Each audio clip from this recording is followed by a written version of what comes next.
Selamat pagi anak-anak yang dikasihi oleh Tuhan dimanapun kalian berada. Kita patut bersyukur kalau pada hari ini kita boleh memulai pembelajaran pendidikan agama Kristen khususnya di kelas 8. Nah, mengawali semester ini saya ajak terlebih dahulu kita masuk di dalam doa. Anak-anak semua bisa mengikuti di dalam hati. Ibu akan berdoa dari sini. Mari kita berdoa. Terima kasih Bapa di surga, karena pertolongan dan kasih Tuhan, kami boleh bertemu kembali melalui pembelajaran daring di SMP Negeri 2 Sedati, khususnya pendidikan agama Kristen. Engkau sudah menolong kami, walaupun selama berbulan-bulan tidak bertemu, tetapi Tuhan sangat mengasihi kami. Tuhan memelihara kami dengan kasih setiamu, sehingga sampai hari ini kami semua anak-anak-Mu boleh tetap bisa mengikuti pembelajaran dengan penuh syukur dan sukacita. Maka kami akan mengawali pembelajaran ini Tuhan di dalam tangan-Mu, mohon pimpinan dan berkat Tuhan agar kami boleh siap memulainya dan kami boleh mengikutinya dengan baik. Pimpin kami dan biarlah melalui pembelajaran ini seluruh anak-anak kelas 8 bisa bertumbuh di dalam iman yang benar kepada Kristus. Amin.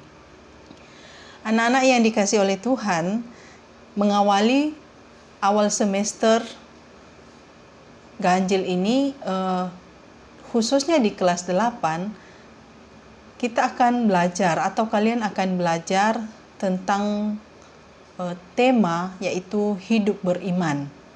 Ya, hidup beriman semua didasari di dalam Alkitab, yaitu di dalam Ibrani pasal 11 ayat 1 dan Yakobus pasal 2 ayat 14 sampai 17.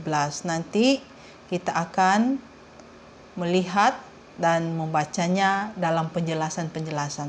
Nah, jadi ada beberapa tujuan anak-anak kalian mempelajari tema ini, ya. Yang pertama, bahwa melalui pembelajaran hidup beriman, kalian bisa mensyukuri dirinya karena dianugerahi iman oleh Yesus Kristus. Kemudian yang kedua, kalian juga bisa menjelaskan apa itu makna hidup beriman dan bagaimana memelihara iman. Nah, yang ketiga, kalian bisa menceritakan ya bagaimana siswa dan keluarganya memelihara iman. Dan yang keempat, kalian bisa menggambarkan implikasi iman dan percaya dalam kehidupan siswa berupa kesan dan pesan. Dan kemudian yang kelima, kalian juga bisa menjelaskan apa sih kata iman itu dalam Perjanjian Lama. Kemudian kalian bisa menjelaskan iman itu menurut surat Ibrani pasal 11 ayat 1.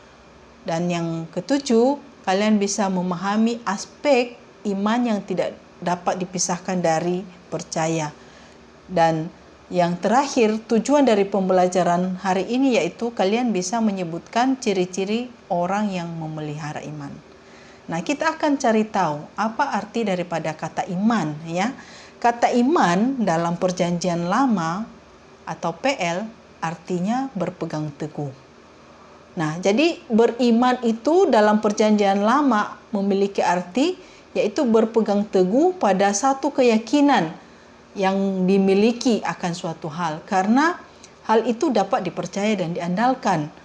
Nah, iman selalu berkaitan dengan percaya dan iman dapat membangkitkan pengharapan. Apabila kita percaya dan berpegang teguh kepada Yesus dengan segenap hati, kemudian dengan segenap jiwa, akal budi, maka apa yang dikehendakinya atas diri kita ini pasti terjadi. Nah, itu makna kata iman di dalam Perjanjian Lama. Nah, tetapi kita akan melihat juga apa sih makna iman di dalam Perjanjian Baru. Ya, tadi sudah saya beritahu di awal bahwa kita berdasarkan Kitab Ibrani pasal 11 ayat 1. Di situ dikatakan, iman adalah dasar dari segala sesuatu yang kita harapkan dan bukti dari segala sesuatu yang tidak kita lihat. Artinya bahwa iman yang kita miliki akan terlihat di dalam perbuatan. Kita meyakini sesuatu hal yang belum kita lihat, ya. Misalnya, kita percaya kepada Yesus. Nah, secara fisik kita tidak pernah melihat Tuhan Yesus, ya, tetapi kita percaya bahwa Yesus itu ada. Kita percaya berdasarkan kesaksian Alkitab. Nah, kalian perlu tahu ya bahwa iman yang kita miliki sehingga kita bisa percaya kepada Yesus itu bukan karena usaha kita, tapi iman itu merupakan satu pemberian Tuhan di dalam hati kita. Dia yang memberikan iman itu di dalam hati kita sehingga kita ini bisa percaya sungguh-sungguh kepada Yesus dan mengakui Yesus sebagai Tuhan dan Juru Selamat pribadi kita. Jadi di dalam iman yang dikatakan Ibrani 11 ayat 1 tadi itu memiliki unsur apa? Percaya dan pengharapan. Nah, jadi kalau dikatakan ya, beriman itu artinya mengamini janji-janji Allah di dalam Yesus Kristus dengan segenap hati, kemudian akal budi dan perbuatan. Ya, juga di dalam Yakobus pasalnya yang kedua ayat yang kalau kita lihat ayatnya yang ke-17 dikatakan di situ bahwa demikian juga halnya dengan iman. Jika iman itu tidak disertai dengan perbuatan, maka iman itu pada hakikatnya adalah mati. Ya, tadi berhubungan dengan perjanjian lama ya, bahwa iman yang dimaksud itu adalah iman yang kelihatan ya, melalui apa? Perbuatan. Jadi, kalau kita hanya sekedar mengaku percaya kepada Yesus tetapi sesungguhnya perbuatan kita belum menyatakan iman yang berkenan di hadapan Tuhan, berarti kita tidak dikatakan beriman. Karena apa? Iman adalah percaya kepada Yesus dengan sungguh-sungguh dan dinyatakan di dalam setiap perbuatan kita sehari-hari. Nah, itu sedikit penjelasan tentang kata iman ya anak-anak. Nah, kemudian kita masuk ya, tadi sesuai dengan tujuan-tujuan pembelajaran kita melihat ciri-ciri orang yang memelihara iman. Ya. Lah, sebelum kita melihat ciri-ciri orang yang memelihara iman, kalau kita baca anak-anak, kalian bisa buka ya 2 Timotius pasalnya yang keempat. 2 Timotius pasal yang keempat ayat 7 sampai 8. Ya, 2 Timotius pasal 4 ayat 7 sampai ke 8. Dikatakan seperti ini. Aku telah mengakhiri pertandingan yang baik. Aku telah mencapai garis akhir dan aku telah memelihara iman. Sekarang telah tersedia bagiku mahkota kebenaran yang akan dikaruniakan kepadaku oleh Tuhan, Hakim yang adil pada harinya. Tetapi bukan hanya kepadaku, melainkan juga kepada semua orang yang merindukan kedatangannya. Nah, di sini surat 2 Timotius ini ditulis oleh Rasul Paulus kepada anak rohaninya yaitu Timotius. Dia mencoba menggambarkan dari ayat-ayat ini ya. Dia mencoba menggambarkan bahwa ternyata memelihara iman itu sangat berat, tidak gampang ya. Untuk mempertahankan dan memelihara iman itu tidak mudah anak-anak. Memelihara iman tidak hanya sekedar berdoa menurut Rasul Paulus ya, tetapi dia juga senantiasa bersaksi memberitakan Injil Kerajaan Allah. Dia juga berani mengatakan dan menegur yang salah ya. Kemudian dia juga memiliki penguasaan diri, sabar dan tabah dalam penderitaan. Ya. Karena iman yang kita miliki itu akan banyak yang mencobai. Nah, maka Bagaimana supaya iman kita tetap terpelihara? Ya ini tadi, Paulus mengatakan tidak hanya berdoa, tetapi ada hal-hal lain yang juga harus kita miliki sehingga kita bisa tetap bertahan dan iman kita tetap bertumbuh. Nah, Paulus sadar bahwa manusianya dia tidak berdaya, ya, tidak mampu untuk memelihara iman dengan kekuatan sendiri. Tetapi dia sadar bahwa jika Allah atau Roh Kudus yang memberikan dia kekuatan, maka dia akan mampu bertahan. Imannya akan tetap terpelihara sekalipun banyak tantangan dan persoalan. Ya, karena Allah lah yang mengaruniakan iman itu kepadanya, bukan dia sendiri yang mencari. Kalau di dalam Efesus pasal 6 ayat 13 sampai 18, di akhir daripada itu, ayat itu dikatakan bahwa perisai iman itu adalah berdoalah setiap waktu dalam permohonan yang tak putus-putusnya. Artinya bahwa kita ini, orang beriman ini harus selalu mendekatkan diri kepada Allah, ya, dan harus selalu melakukan kehendak-Nya. Karena apa? Melalui doa, maka orang beriman bisa datang lebih dekat kepada Tuhan. Di dalam doa, kita bisa berkomunikasi, menyampaikan segala persoalan kita. Di dalam doa, kita bisa juga menikmati, ya, betapa kasih Allah dalam hidup kita. Kemudian melalui doa, kita bisa menjaga hubungan dengan Tuhan, ya, semakin akrab, dan juga melalui doa Tuhan bisa berbicara kepada kita. Ya. Nah, hanya anak-anak sangat disayangkan, ya. Mungkin kalian juga sering berpikir bahwa beriman itu cukup menyebut nama Tuhan Yesus saja. Apa-apa nama Tuhan Yesus. Jatuh sedikit saja nama Tuhan Yesus. Maka kalau kita melihat atau mungkin kalian sering melakukan seperti itu, kita berpikir bahwa kita sudah percaya Yesus kalau sering-sering menyebut nama Yesus. Dan kita berpikir bahwa kita sudah diselamatkan dari dosa.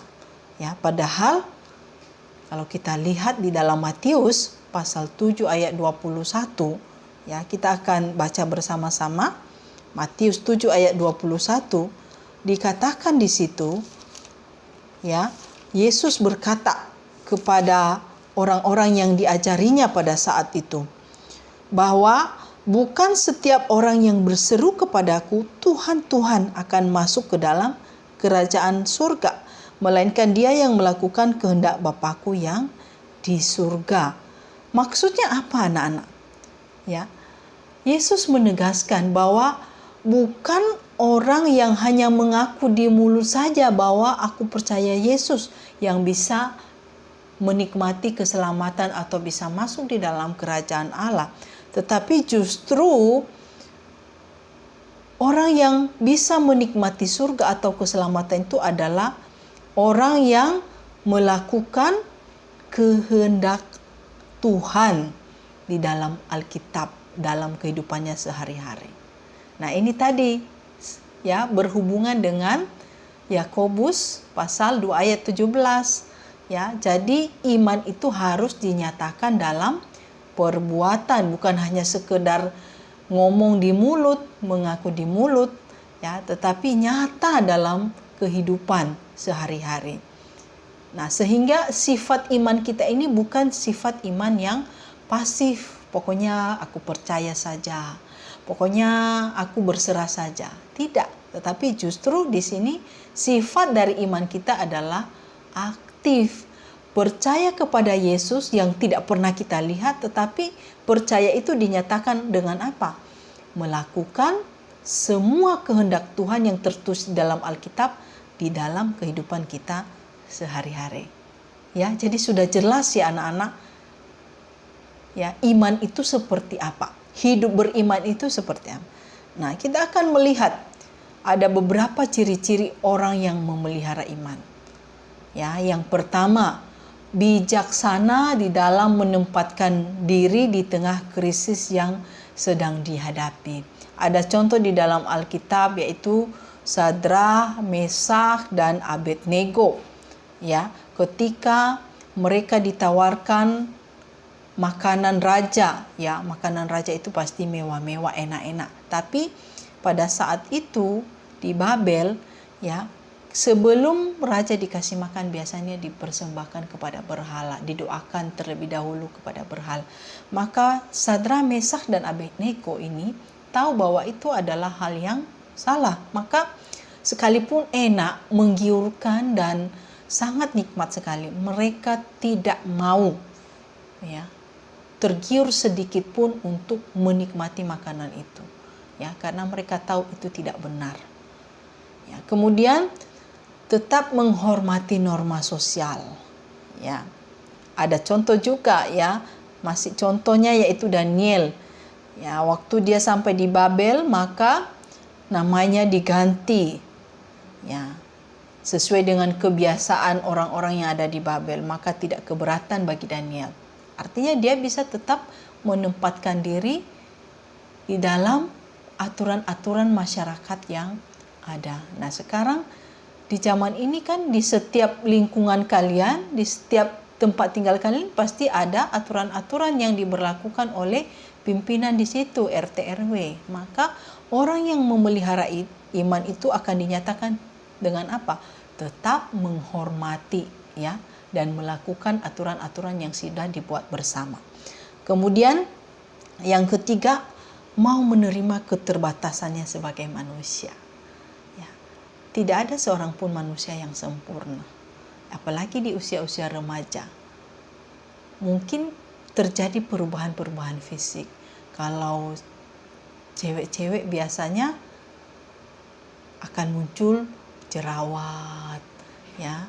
Kemudian juga anak laki begitu, ya, akan banyak perubahan-perubahan. Kadang-kadang karena kalian terlalu banyak melihat iklan, maka kadang-kadang untuk misalnya menyembuhkan jerawat dan memuluskan yang lain-lain, kadang-kadang ikut, ya, supaya badannya sempurna seperti orang-orang yang ada di iklan itu. Padahal sebenarnya itu hanya promosi supaya kita bisa membeli produk itu dan akhirnya mereka yang diuntungkan. Nah, artinya bahwa kita harus akui, kalian harus akui bahwa kalian itu tidak sempurna, ya, ada banyak kelemahan. Maka orang yang memelihara iman menerima keterbatasan itu, menerima kelemahan itu dengan penuh ucapan syukur dan tetap tidak menjadi minder, tetapi tetap semangat untuk melakukan yang terbaik bagi Tuhan, ya. Kemudian yang keempat, terus menjaga dan membina hubungan yang akrab dengan Tuhan melalui doa dan membaca Alkitab. Bagaimana iman kita bisa bertumbuh? Ya, tentunya iman kita itu bisa bertumbuh dengan apa? Berdoa dan membaca Alkitab.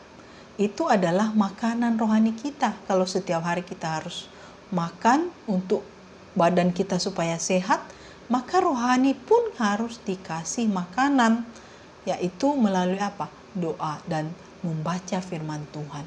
Di dalam firman Tuhan itulah kalian bisa mengerti apa itu kehendak Tuhan, ya.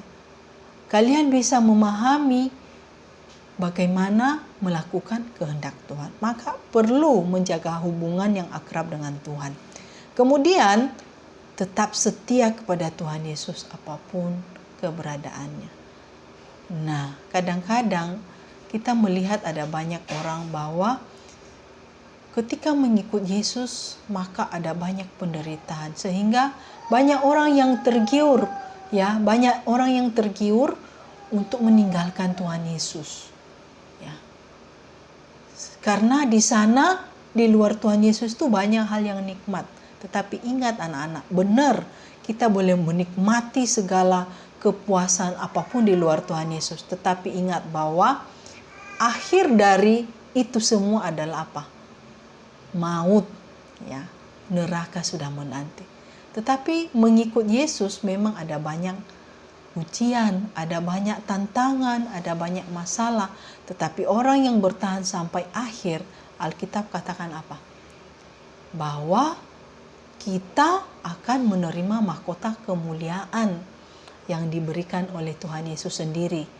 Kita akan menikmati kerajaan surga ya bersama dengan Yesus. Ya, jadi kita harus tetap setia dalam keadaan apapun. Kemudian yang terakhir anak-anak, bahwa orang yang memelihara iman itu akan menerima baik buruknya peristiwa kehidupan sebagai kedaulatan Tuhan. Nah, di zaman corona ini kalau kita lihat gak enak ya, sangat tidak menyenangkan. Tapi sebagai orang yang memelihara iman dengan baik, maka tetap bersyukur apapun keadaannya. Walaupun tidak ketemu dengan teman-teman selama berbulan-bulan, tidak ketemu dengan guru, ya, atau tidak bisa jalan-jalan, tetapi orang yang memelihara iman tetap bersyukur dalam segala keadaan apapun. Ya, jadi inilah penjelasan untuk pertemuan kita pertama di semester baru ini, yaitu tentang hidup beriman. Misalkan anak-anak ada yang kurang mengerti, bisa ditanyakan kepada ibu secara pribadi melalui grup WA, ya, atau tidak melalui grup, melalui WA pribadi kepada ibu. Nah, kemudian anak-anak untuk tugas kali ini, ya, kalian bisa mencatat di dalam buku masing-masing. Yang pertama adalah kalian membuat doa ucapan syukur kepada Tuhan Yesus karena sudah diberikan iman sehingga kalian bisa percaya kepada Yesus. Ya, jadi buat doa, ya. Kalian tahu ya urutan-urutan doa itu seperti apa? Yang pertama ucapan syukur dulu, kemudian baru yang kedua kalian bisa menyampaikan apa inti dari doa kalian. Kemudian yang ketiga mohon pengampunan, dan kalian juga bisa mendoakan orang lain, ya, bisa bangsa dan negara, bisa keluarga dan lain sebagainya, baru ditutup dengan amin. Ya, jadi itu tugas yang pertama.